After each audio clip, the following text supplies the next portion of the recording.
Okay, folks, so we're now going to talk about our top 3 scary moments / scenes. Yep. Ooh. So we'll do it. Let's take it in turns. We'll go 3 to 1, 1 being the scariest, 3 still being insanely scary, but not as scary as 1. Okay. Yeah? Yeah, okay. Sounds like a so plan. who's kicking off? I think you should kick off. Okay. So, I've got written down here that didn't necessarily... Scariest moments, I think we discussed this before, is like sometimes for me, the more scary moments are not like in-your-face jump scares. They are like mental... Yes. More psychological things. Stuff that gets under your skin. For me, stuff that stays with you. After the So film. you think about it after and it still scares you. Yes. So, for instance, things like Scream, the Scream films, Yeah. and the kind of the more recent slasher films don't scare me. Jump scares get me, Yeah. but only in the minutes. They don't and then stay they're with done. me. Yeah. But I do like a good jump scare. Yes. But it's more the stuff that... So mine would be the first one. The earliest memory I've got of like being scared shitless from films is the original Halloween. And the moment, and there's a lot of moments in that film, but the moment I'm talking about specifically is where they've had a little bit of a tussle, and I think he just gets her in the closet, and then she kind of like overpowers him, and he's lying on the floor. She sits down in the doorway, and she speaks to the kids and sends them down the street.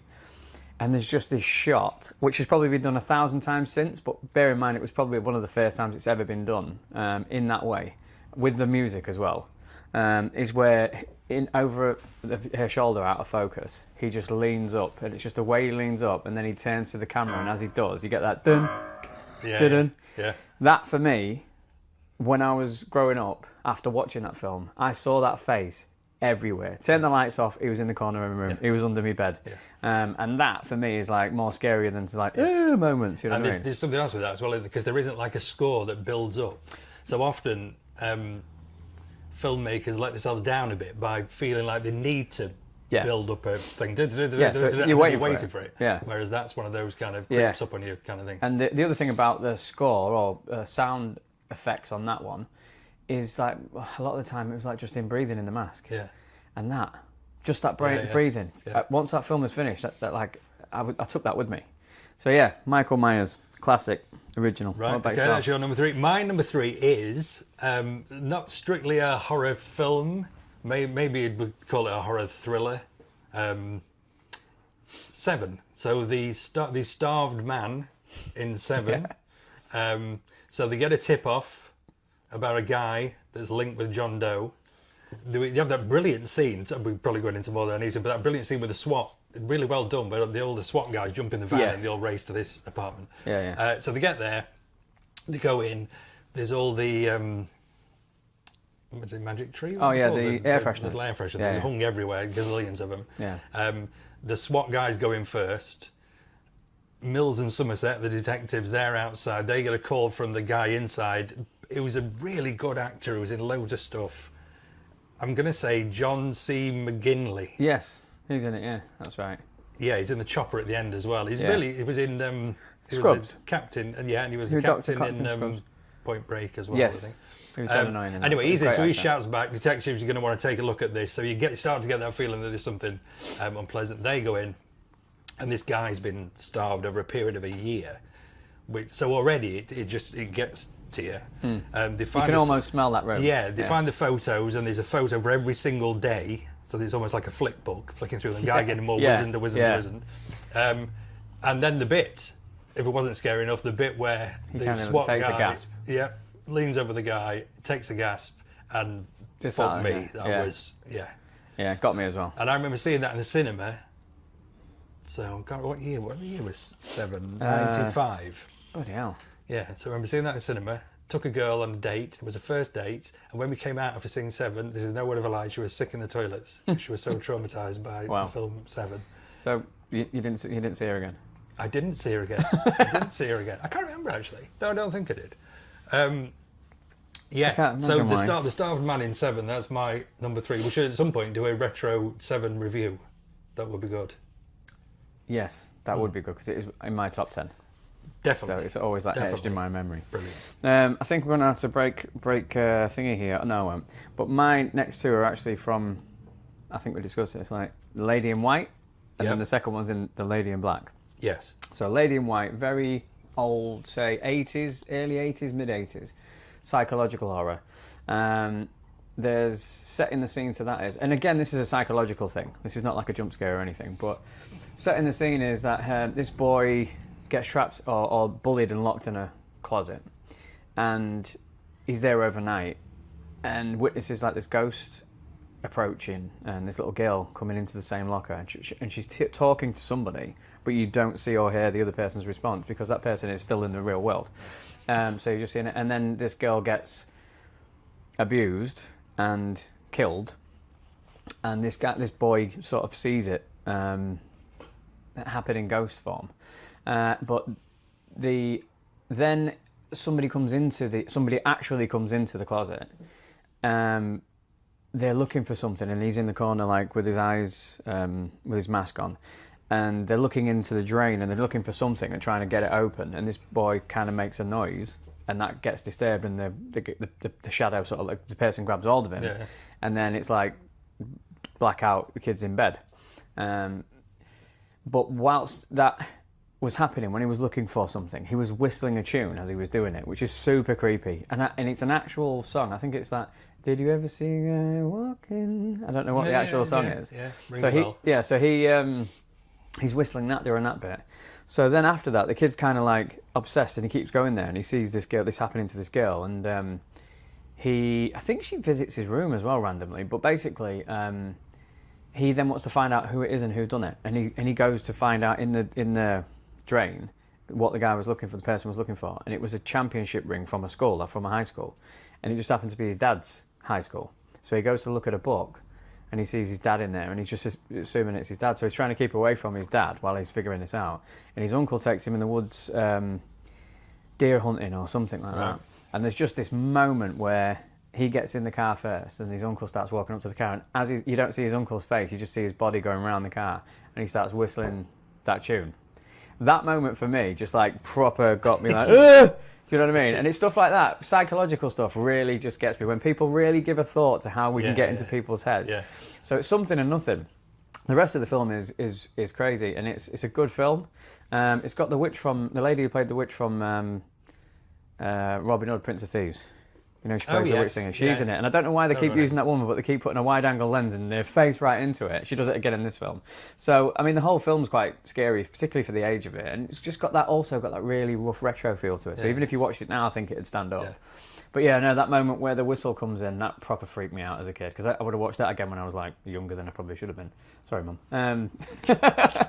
But yeah, that's up there for psychological. Go on then. Right, okay, good. My number two is the blood test scene in The Thing, in John Carpenter's Thing. Second mention for John Carpenter. That just shows what a maestro of horror he is. Yeah. Is that a proper sentence? Is he a master of horror? Now. Yeah, it is now. What's the difference between a master and a just maestro? Just like the Church of Nostalgia. Yes. So the blood... Yeah, so 1982, The Thing, John Carpenter. We've already had also a retro review we must do on The Thing. We've had the dog with the tentacles, which is awful. We've then had the chest busting scene, not bursting, that would be Alien. Yep. Busting is going into the chest. Bursting is coming out of the chest. Just need to clarify these things. When you're talking about horror. That's my definition. Yeah. It's all about the visuals. Yeah, so we've had that. We've then had everything else that happens after the... what's the fucking term for... CPR scene and everything that comes from that, and the spider head and all that stuff. Freaky. I don't know how old I was. Maybe 10. I saw it on VHS when it first came out. Right. So really young. So I've never seen anything like that. And then so it's all building up, and then we get to the point where Kurt wants to find out who's this thing and who isn't. Gets everybody kind of tied to these benches, and the idea is that the thing reacts to heat. Yes. So therefore, if they take a bit of blood from everybody and they've got a hot bit of wire that he heats up with his little blowtorch and stick it into the blood that's in a little petri dish. Petri or Petri? Again, you see, bursting, busting. Tomato. Petri dish. Yes, I'm going with that. Yeah. The blood will react. Yeah. So we have then various, I think it's 3 or 4, where he's basically got different people's blood, and he's sticking this thing out, and he's just waiting to find out who this thing is. And then obviously he gets to the one who it is, touches the blood, and the blood kind of physically reacts and kind of leaps out. Proper jump scare, but also there's just that tension, just that building up. Given you know what's gone before, what the fuck's going to happen next when they eventually find out who's the thing. The only thing that spoils it very slightly, and this is because I watched this not so long back, is that on the point where he tests the blood that's actually the thing, you see Kurt Russell do a slight like that. Oh, really? Because obviously it was a practical effect. Yeah. Something under his, I'm going to go within and watch his that hand, and I'll put that jumps here out. somewhere. Yeah, and it's a shame, but you think, oh, it's going to be that one, because you see him just very slightly go like that as he's acting and touching. So that's my that gives it away a little number bit. 3. But you wouldn't notice. It's only when you've seen it 346 times, which I have. Yes. I noticed that. Yeah, well, that's why you're a film buff, mate.